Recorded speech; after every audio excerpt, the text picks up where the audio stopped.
Good afternoon, good evening, and good morning, wherever you are in the world. Welcome to Tipping Point, where we gather weekly on Thursdays to bring in industry thought leaders to discuss what's going on in the tech and e-commerce ecosystems and um, gain some insights along the way. We are lucky to have today Dave Gardner, who is the VP of Client Success and Business Analysis at Fulcrum Commerce. Welcome, Dave. Hi. Thanks for having me today. I feel like, and I've known you for a while. I love that high was like you spent a lot of time with your son, and it was a very children's programming high. So Yes, yeah, we're oftentimes practicing very calm, very friendly type of interactions at home. But it makes it easy because my son is just so full of uh, good energy and just smiles and laughter and everything. It makes it, it lightens the spirits across the household for sure. and I like that. Sometimes you've seen Philadelphia. I imagine Denzel Washington, Antonio Banderas, classic.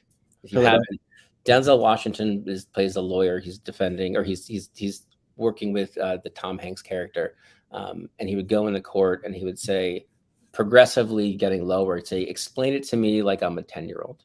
Mhm. Sometimes in what we do, we need to explain things. I know I've been in this industry for about 10 years. I know you've been with Red Stage, now Fulcrum Commerce, for over a decade. But I lost my train of thought. Where are we going there? I'm not sure. When you said explain it to me I have a different iteration of that. I don't know if you remember the show 30 Rock, but Of course. there's that one point where they're talking about the uncanny valley, and that Tracy Jordan's like, "Wait a minute, explain it to me in Star." Yeah. That's always a common phrase we have, right? Explain it to me in Star Wars. Well, um, Oh, the terrorist good one. Anyway, we digress, as I'm sure we will along the way here. We are live out across LinkedIn, Facebook, and YouTube. For any folks out there in the audience who have any questions, comments, or otherwise, please don't hesitate to jump in and engage, and we'll address those questions and comments along the way. So, Dave, as I noted, you've been with the organization now, Fulcrum Commerce, which is part of Fulcrum Digital, for over a decade, which is several lifetimes in the tech and digital space. Can you tell us a little bit about your background, your history with the organization, and now as VP of Client Success and Business Analysis, sort of what that evolution was in your career? yeah, sure. So let's see. When I first joined, we were on the fifth and a half floor of a building nestled in between two bars across the train station in Hoboken, New Jersey. Did you work alongside Harry Potter? No, we didn't. Oh, John Malkovich, Kate, we saw him every once in a while, but not. We used to call it the Malkovich floor. You have to walk up or you took the elevator to the fifth floor, then you walked up half a flight of stairs. We did have full ceilings, which was nice, but we didn't have any windows, so really? Okay. we had to be a little creative with our lighting to make it so that it wasn't so cave-like. But over the course, I mean, a couple months after that, we moved into we had a whole floor of another office building, and then we moved back into the same building and had we kept expanding with having a full floor. So it was quite an evolution, from day one to I would say within the second year or so, it was much bigger type of organization. So it was really cool to see that growth, and a lot of that has to do with just keeping an ear to what all the different changing trends and trying to stay on top of things and see what's the next thing going to be, and make sure that of course we're making the right recommendations to our customers, keeping them happy, and going from there. So it's been a wild journey. So now we're out in the Newport office in Jersey City, which is pretty cool. Much different than the fifth and a half Malkovich floor. I love the Malkovich reference, and I like thinking of how big was the team when you were on the fifth and a half floor? We were 12, 13 people thereabouts. I imagine just everyone, heads down coding, even though that's just the basis of what you guys did. Yeah, we did. I mean, we did. There was some stuff from those days that did carry over up until a few years ago. Some of the I guess the business culture, the developers love Nerf guns, I guess. So I'm actually in the Fulcrum digital office today, and I just came across what is a cookie tin box, which I just assumed based on my grandmother was a sewing kit, but it's a arsenal of Nerf bullets. Oh yeah, there's it got progressively just bigger and bigger. It started with little pistols, and moved into bow and arrows, and I think by the end of it, there were these battery powered Gatling guns with like these giant cartridges you'd stick in, and it would just it was. Here's the thing about Nerf is that it is really fun to play, not so much fun to clean up. After. No, as many things in life. Yeah. And I imagine you are cleaning up a lot with how old is your son? 2.5 years? 2.5. 2.5 now. And you noted earlier this week when we connected that he is now at the stage where he is catapulting himself over the edge of his crib onto the ground. Yep. Yeah. He's learned how to escape his crib. So it was really just adorable, but also a little frightening because we say goodnight to him, we shut the door, then we just hear thump, patter, patter, patter, patter, patter, patter. And then the door opens up, and we look at him, and we kind of just look at each other for a second, and we ask him, we go, "Did you just climb out of your crib?" And he just goes, "No." Like the evidence staring you in the face. Yeah, but how dare you ask that? You think me? Are you accusing me of something? Let's be clear. That's a serious allegation. Yeah, right. Exactly. So, convenient segue. Speaking of falling down and picking yourself back up again, can you talk a little bit about, early days scaling growth of a systems integrator services agency? Yeah. I imagine always challenges, always a difficult place to play when you're in between client and tech. Talk a little bit about the challenges. Sure. Yeah. So, I mean, at the time, one thing to note is that the size of our clientele, not just the number of folks that we work with, but the types of businesses that we work with has grown in complexity and size over the years, right? So, like many companies that start, we worked with a lot of mom and pop shops, a lot of smaller shops, and as we continue to move and bring on larger and more complex, more enterprise level organizations, the problems are different, right? And the way in which you have to solve those problems is also is quite different. So in marketing we call them challenges, not problems. Challenges. Well, yeah, I mean, they have business challenges that need to be analyzed and solved, right? So, when you're working with a smaller organization, I mean, everything has its pros and cons, right? Or it's ups and downs, and it's different, hoops that you have to jump through. With smaller organizations, you sometimes you're working directly with the owner or a small group of people, and it's everyone's in one room. People can sometimes make very quick decisions. Bigger organizations, not so much. There could be a lot of red tape that needs to go through, or things need to get looked at considered through different departments, and doing something like discovery when you're doing a discovery for an e-commerce build or whatever the case is. The amount of people that are involved increases, right? We're not just talking to a room of 5 people, you're talking to 5 departments, and sometimes all at once, right? So trying to make sure that we're hearing all of the voices across the organization that we need to learn from, and making sure that we're capturing all that right information. It's yeah, so it gets different complexities as you deal with different size clients, for sure.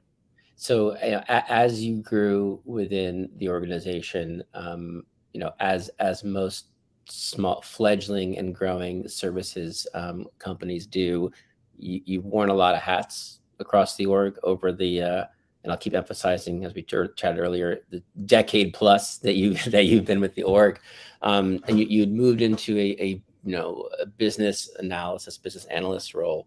Can you talk a little bit about what that means in this space, and what levers you have to pull as a business analyst on the services side, the SI side of things. Yeah, absolutely. So, when I first joined the organization, it was on the sales side. So, it was me and one or two other people, and that was it. So obviously that's changed drastically over the years. But as my role evolved, and I went from sales to account management and headed up that team.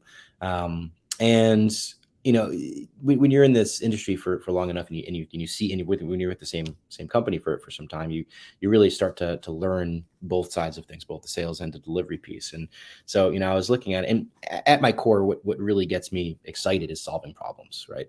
And so I would take a look at and I would be just speaking with my customers on a regular basis and learning from them, hearing from them, always trying to ask them and be proactive about I want to try to find out if there's any concerns or red flags. I want to try to find that out as soon as possible, and ideally, even if I can find out before they become a problem, then we can rectify that, and then it never becomes a problem, right? So when I was speaking with my customers, and then I'd go back and I'd speak with the PMs, and I'd speak with the developers, and I just saw that there were there's always room for improvement, right? And that's we always want to try to strive to make our process better, make our tools better, make better use of our time, our customers' time, everything, right? So I said I started coming up with some ideas on different ways that we could improve our delivery. And so I said, what, let me kind of take a jump out of the sales side of things and into the delivery side of things. And I helped out in the project management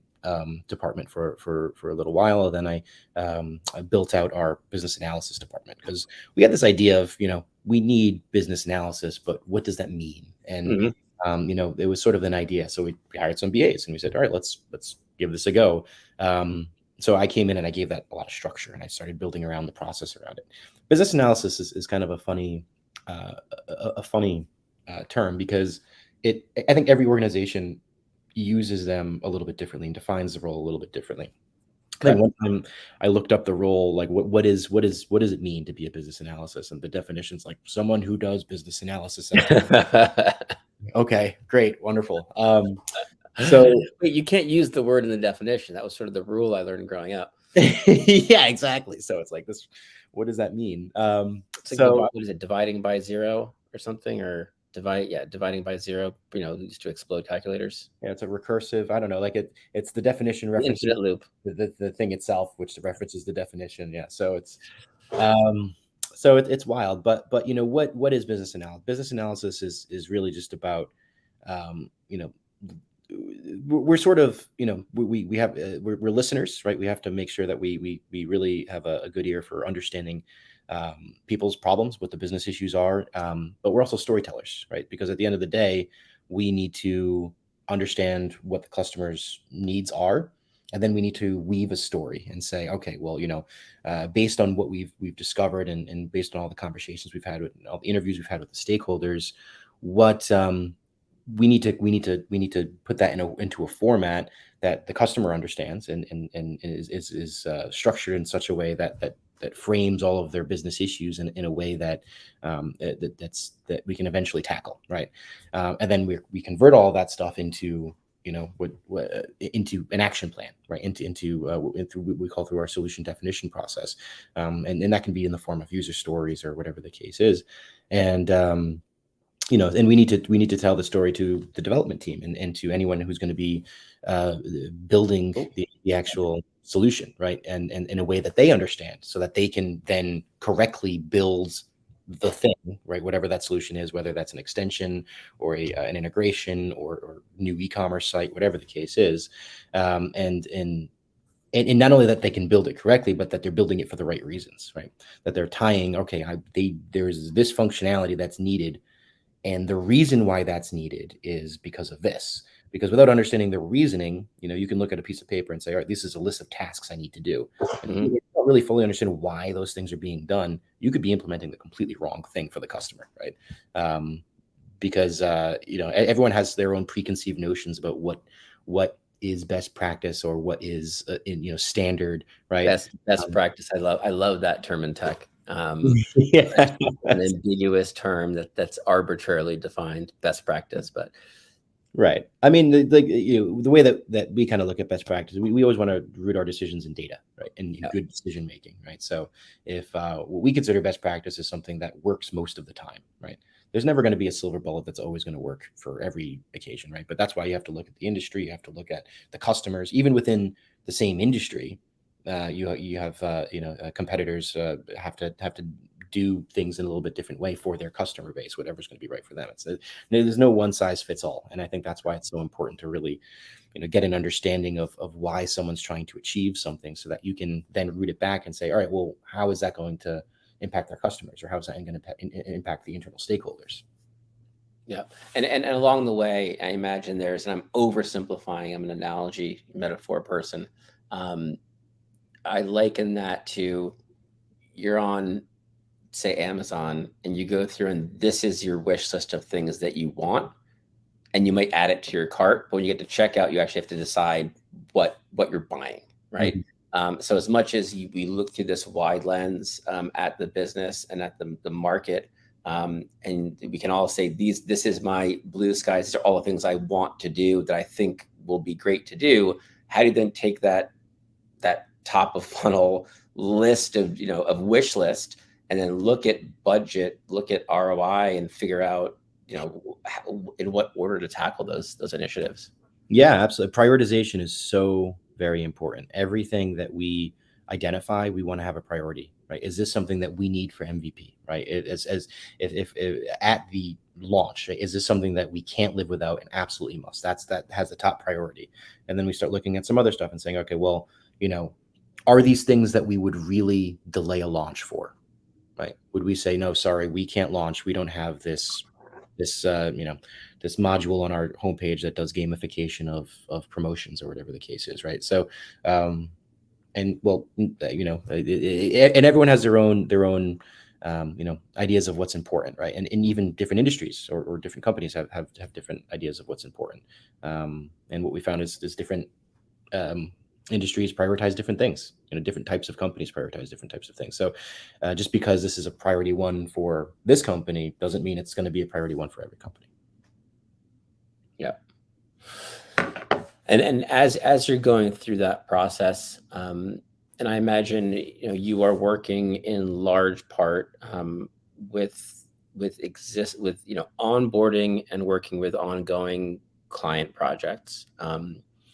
And this will sort of, I think, transition nicely into the client success discussion, which is a whole different ball of wax, as they say, because of the inherent challenges of that role. And frankly, the role that I think is the most challenging role in tech is client success, especially for a services company, systems integrator, et cetera. During the sales process, the prospect and the commercial team talks about, again, going back to, they talk about this would be great, this would be great, we'd love to have that, we love this website, we love these features, we want to have this, loyalty, rewards, all the things that would, when you're in the candy store, you look at everything, you want everything. And then through that process, partly through the business analysis and the ROI case, you narrow it down to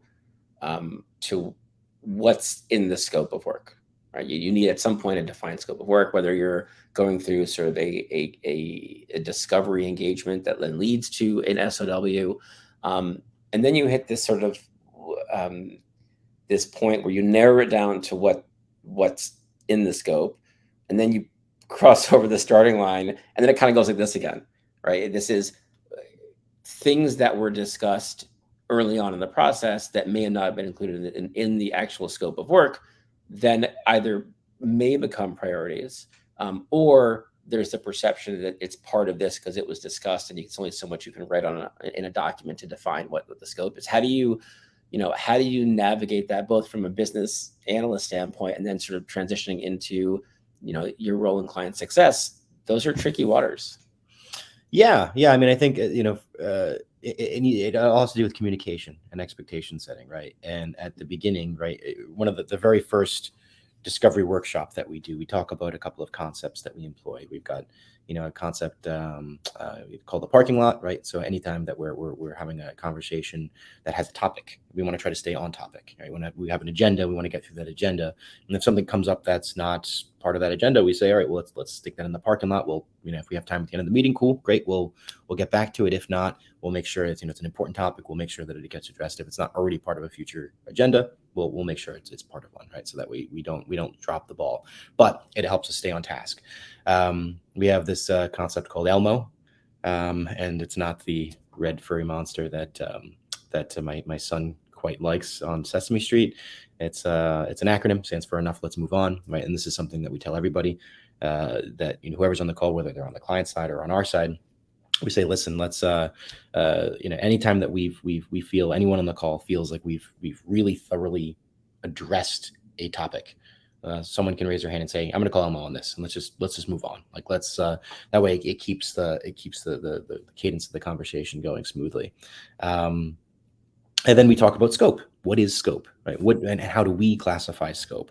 And we relate that directly to whatever is in the scope of work for that particular engagement.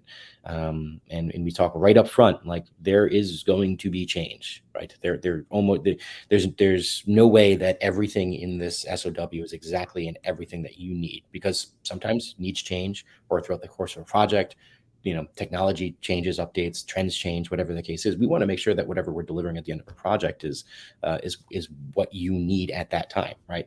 And sometimes over the course of a project, needs change. So we want to make sure that whatever it is we're delivering is good for you. And so we talk about scope, and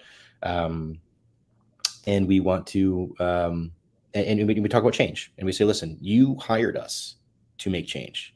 Change isn't a scary thing, right? Sometimes people think change and they hear change in the project and they immediately associate it with more cost and more issues. And now they have to have another conversation with their finance team about paying vendors more, or whatever the case is, right? Change is not bad. It's not inherently bad. In fact, it's quite good, right? They hired us to make change, right? But we're employing change in their organization, helping them go through that. So, so it's sort of setting that expectation early, that just because you hear something is a change or it's different from whatever is in the scope and what is the nature of scope, then it helps it whenever it comes up again, which it inevitably will throughout the course of a project, to kind of loop it back. And sometimes that change reduces costs or reduces complexity, right? It doesn't always mean an increase in cost. So, by setting that expectation early, and it allows us to revisit it, and it makes those conversations a lot easier over the course of the project. Yeah. So if I'm hearing you correctly, part of this is, well, first, adopting change, right? And that can be scary. It can be scary, especially when there are a lot of stakeholders, and there are stakeholders and other folks within the org who could be, potentially adversely impacted by it. As much as we talk about a lot of what goes on in this space is bringing business process automation and reducing manual tasks, freeing up your team to focus on higher value initiatives. There's going to be some collateral damage in there in terms of workforce. So it is scary, and part of that I imagine is navigating that in partnership with that client. Now, in that same vein, as we look at, and I guess what I was going to summarize is the short-term investment, looking at the ROI case has yields long-term benefits. And while I remember talking with, we used to talk with prospects, and we would always come in and say, this is not going to be easy, right?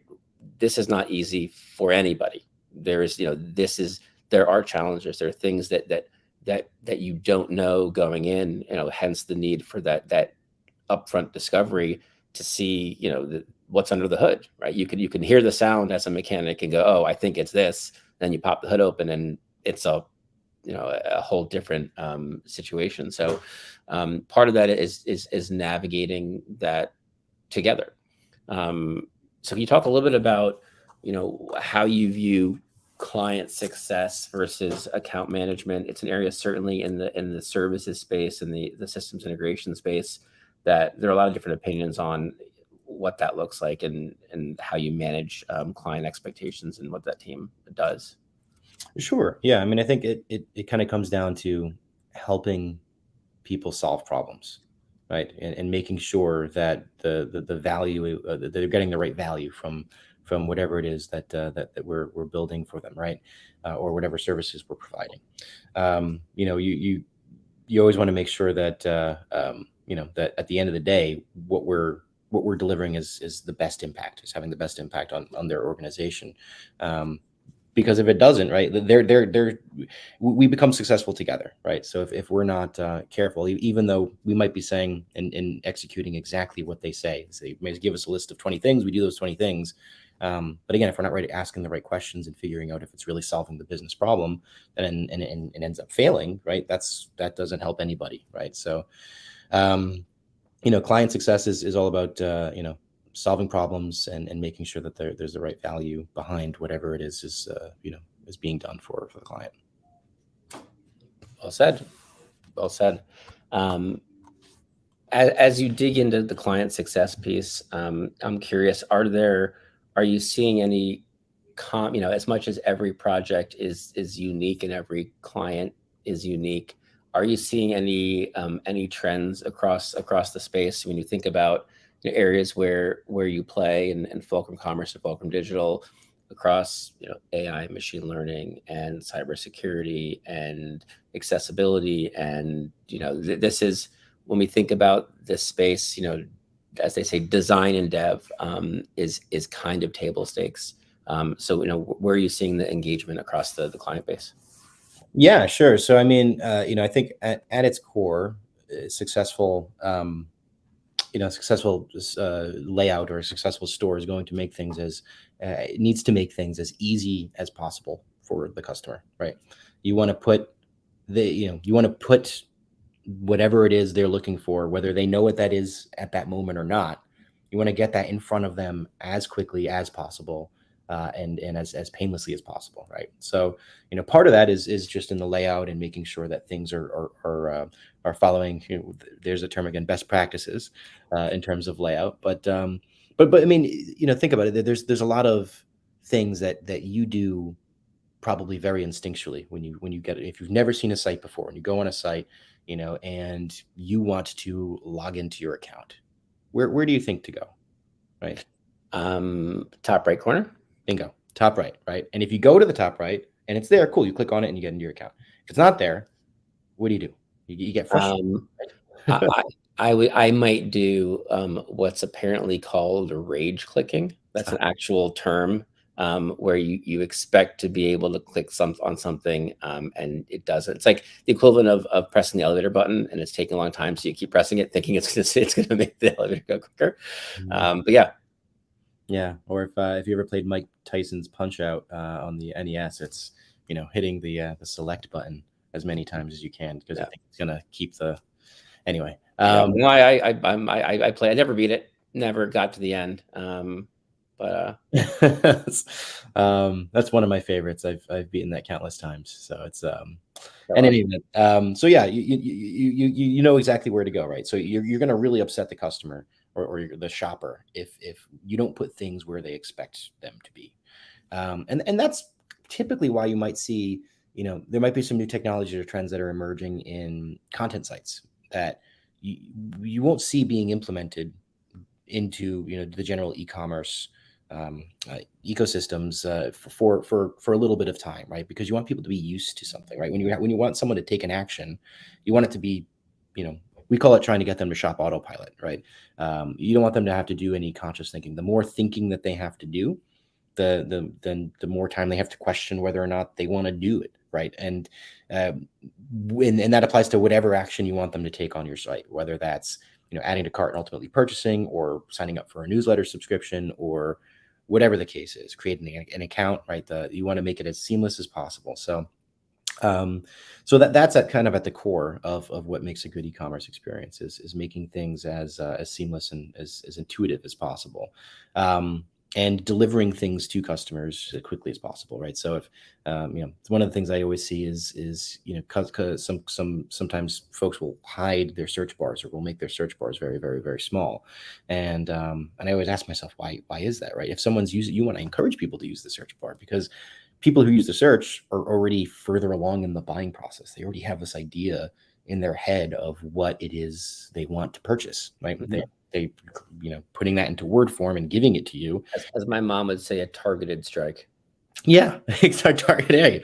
So they're already further along, right? So at that point, all you have to do is get what it is that they're looking for in front of them as quickly as possible, right? And then there's layers on top of that of trying to anticipate what people want based on previous behavior. And there's all of these different tools and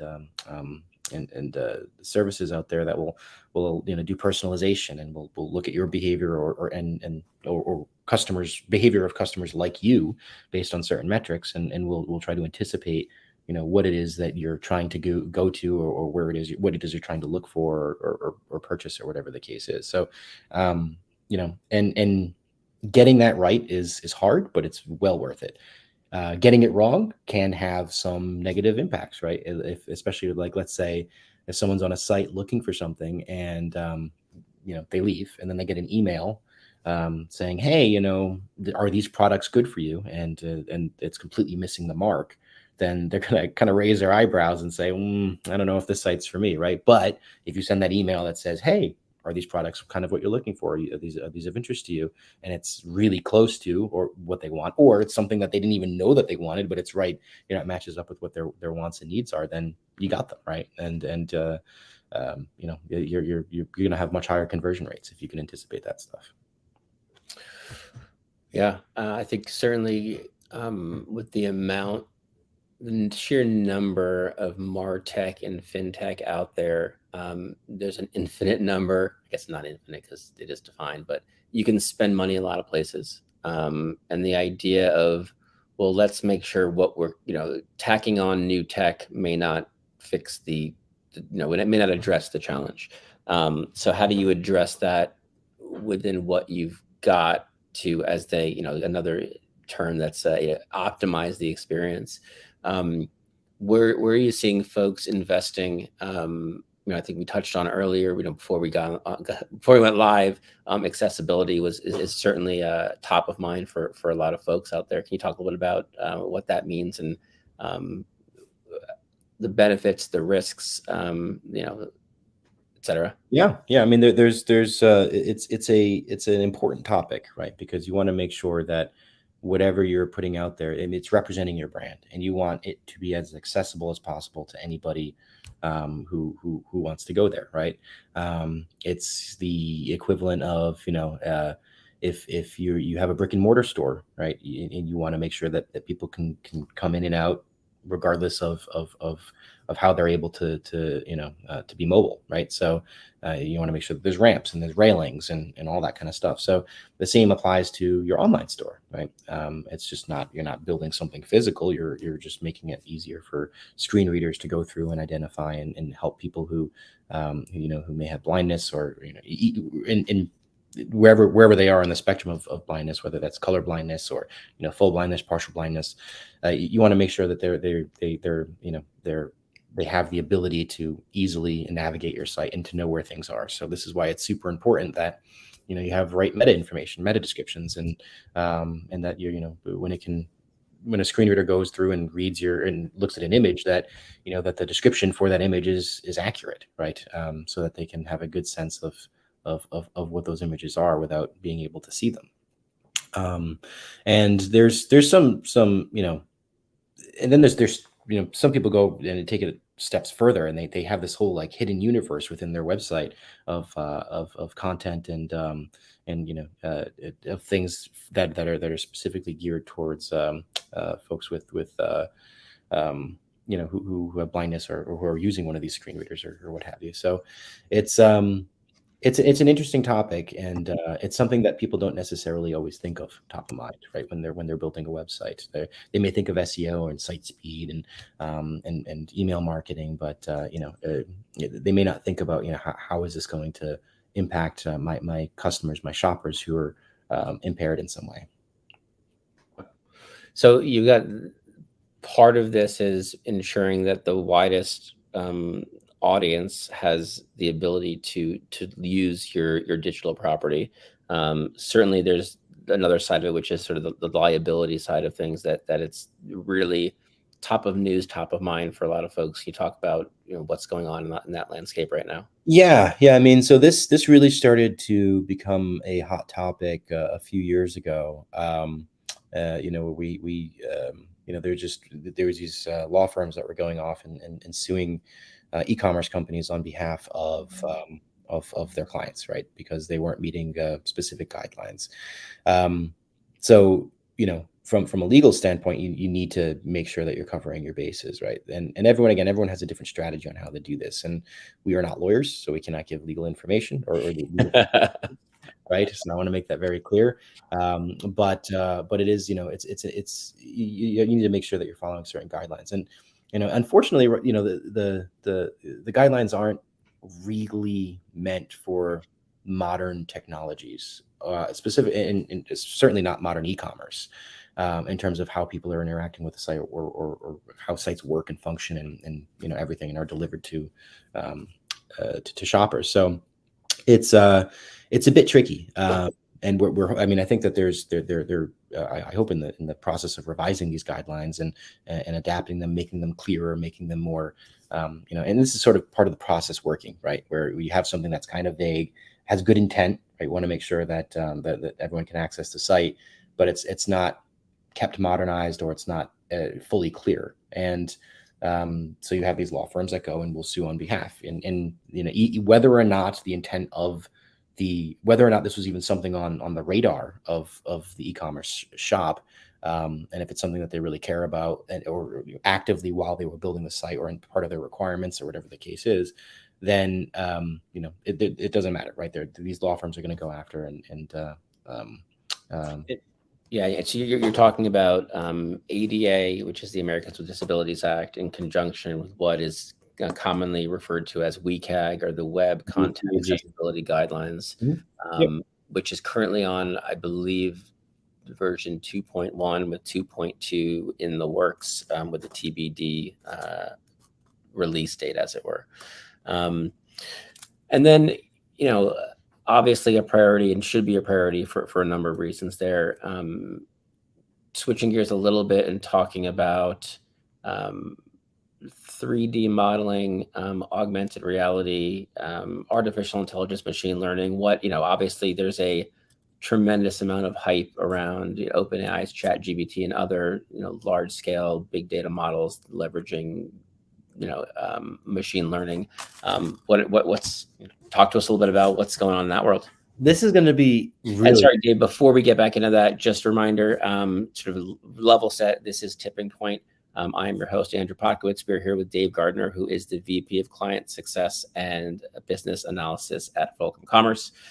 We are live out across LinkedIn, Facebook, and YouTube. Not sure why I stumbled over that.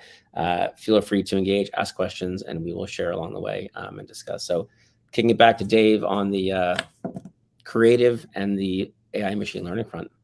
Yeah, this is going to be interesting. The advances in these technologies recently have just been mind-blowing, and the applications are really cool.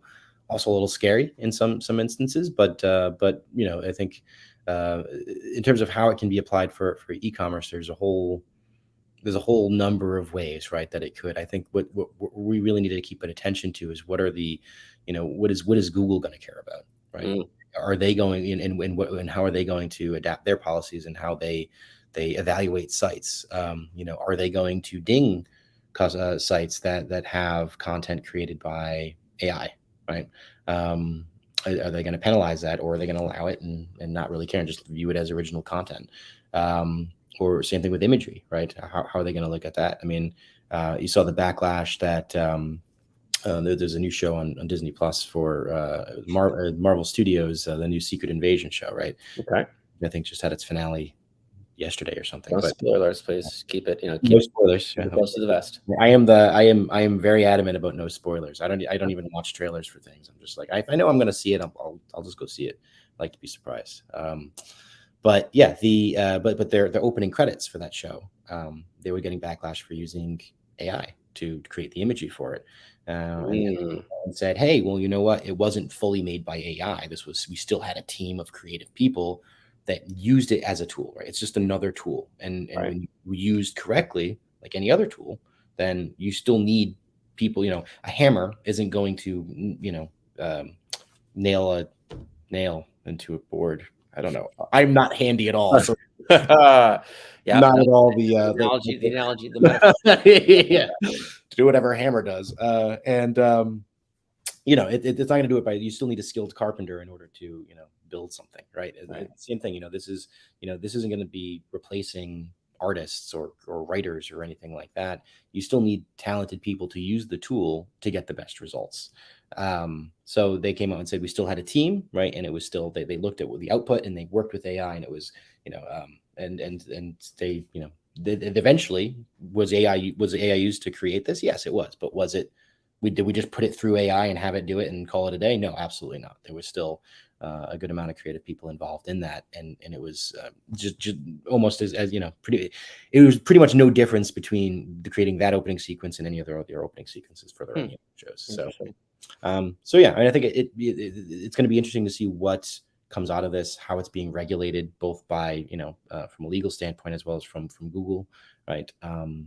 And that's going to kind of steer the direction of how it's being used. But I mean, some of the implications are, can you use this to go through and identify and all of your missing metadata, meta information across your site, and generate, and describe the pictures, for like, tying it back to ADA compliance. Can you have it go through and look at images that don't have the proper alt text and putting it, and describing that image and putting that in there. And I mean, our phones certainly do that, because when I take a picture of one of our dogs and then I go and I scroll up within the pic, it'll say dog look up, and I'm like, wait. So you can search the photos in your phone by dog or landscape or sun, or it's I take a picture of my license plate, because when I go to put in like meters and stuff, I that was the exact example I was using. And it's somewhere in like the vast library, because I don't delete pictures, so I have like tens of thousands.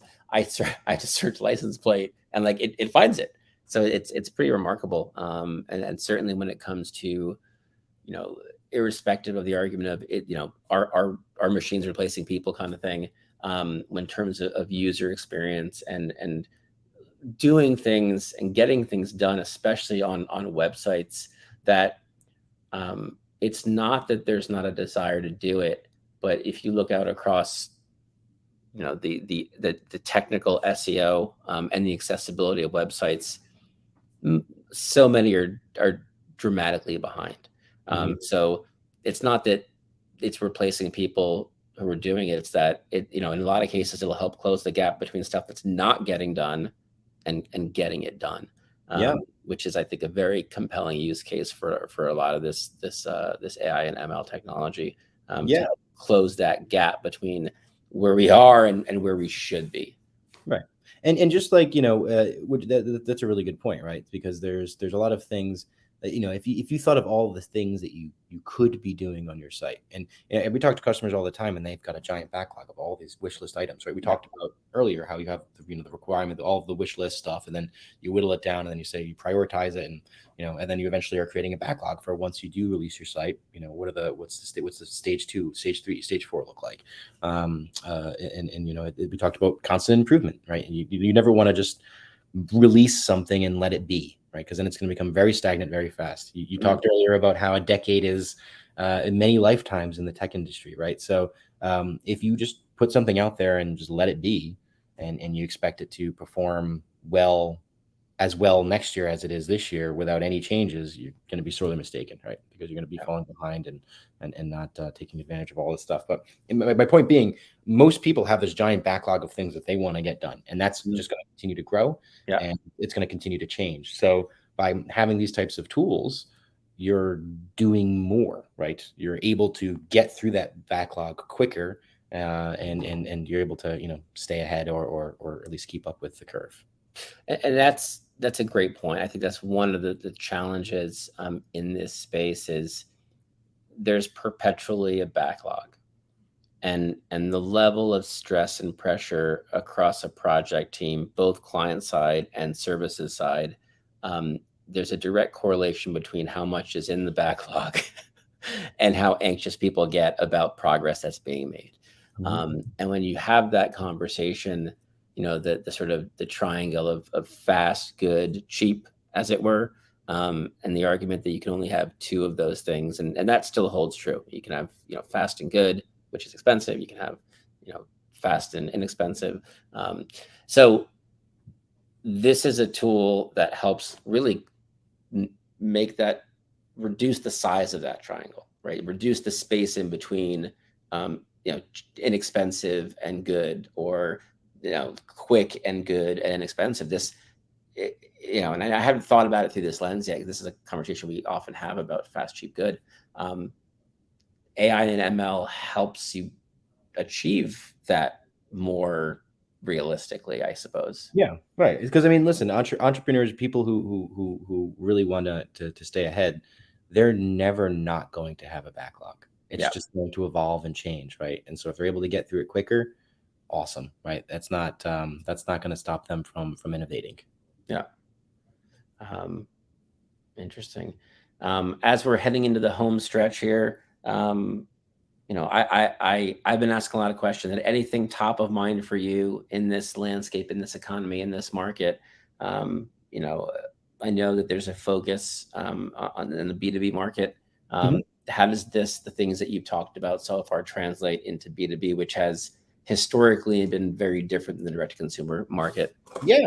Well, I mean, B2B is interesting. I mean, we talked about earlier about how change can be scary. So B2B is one of those. I'm going to paraphrase one of our old colleagues, but they used to say, that we work. A lot of these companies are founded in the 1800s, and they still operate as if they're in the 1800s in some regards, right? So, when you try to bring something like e-commerce to an organization that historically does phone sales, the sales folk are going to get a little intimidated, right? And they may think that this is something that's going to lower their commissions or something, but it's quite the opposite, right? It's there to empower them. It's make them easier. It's there to make it so if you can make it as self-service as possible while still attributing the right sales, because a lot of the modern e-commerce platforms that are B2B focused will allow you to do sales rep attribution and the like. So they're still getting they're still getting that as part of their quota or whatever the case is. But if you can take all the easy stuff and make that and just give that to the customer, let them do it themselves, and then you're focusing on the bigger, higher priority, more complex things, right? It gives the salespeople more time to focus on some of that more complex stuff. So while increasing the amount of all the easy stuff, right? Because it's making it as easy as possible for their customers. So that's one thing that we always try to help them see is like, this is here to help you. The technology is not there to take your job. It's there to make your job stronger, right? To make you more effective, right? To give you more man hours or people hours back in the day, right? Yeah. No, absolutely.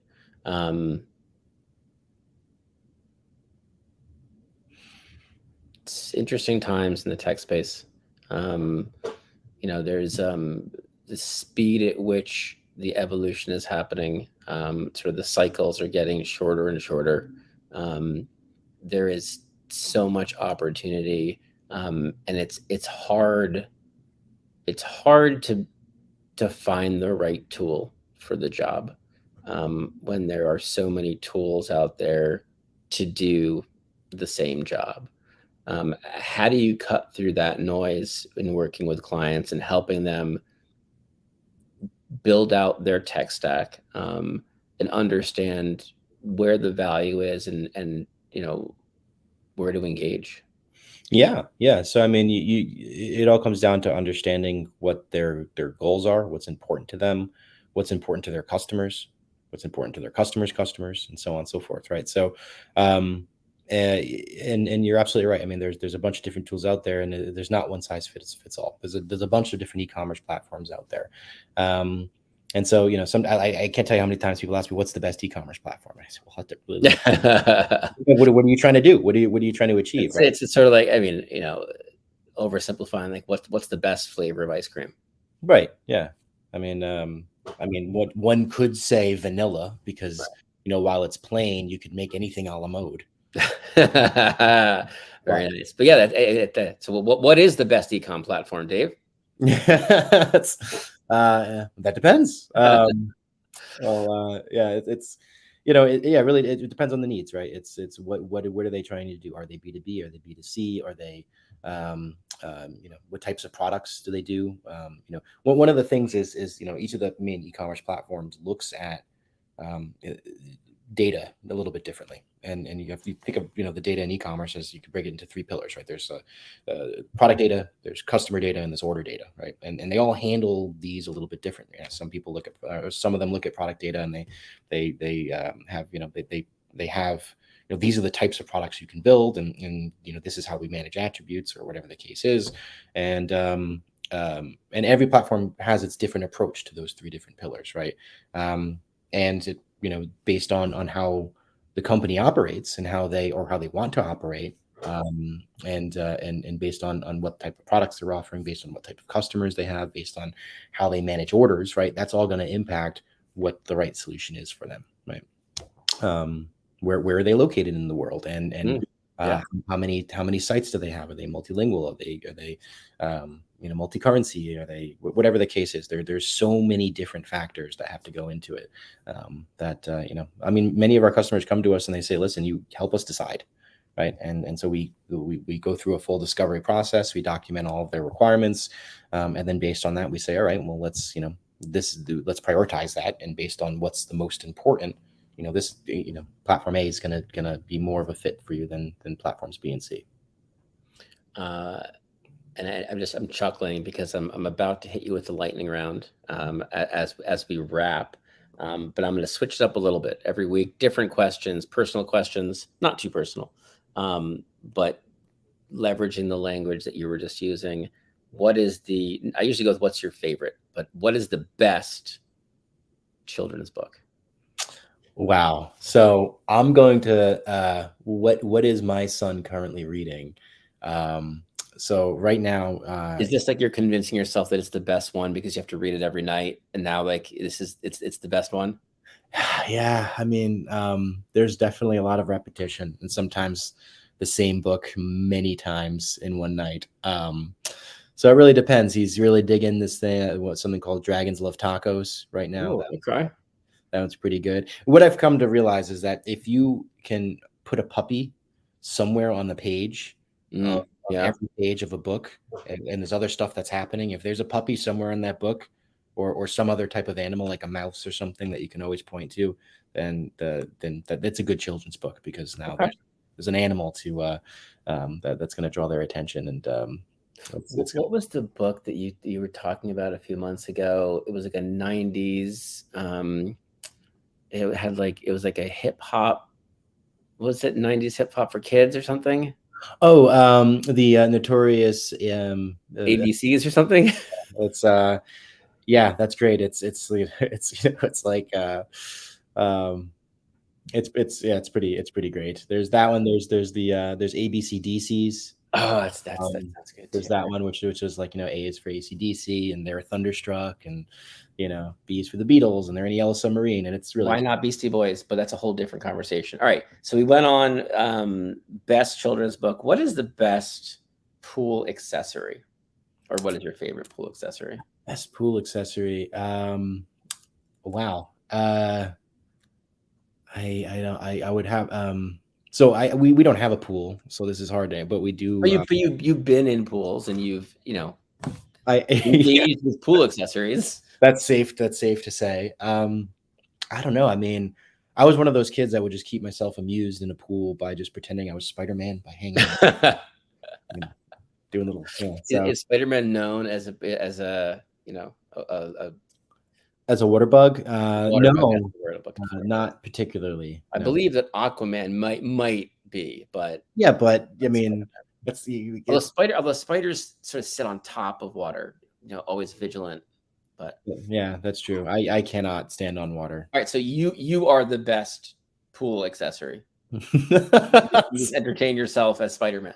Yeah, I don't know. I mean, I mean, I'm looking for I'm partial to the kickboard. Even as an adult, the kickboard is just a fun. Like you had it as as a kids when you went to a pool and there's a kickboard and it's versatile. It can be a lot of different things improvisationally.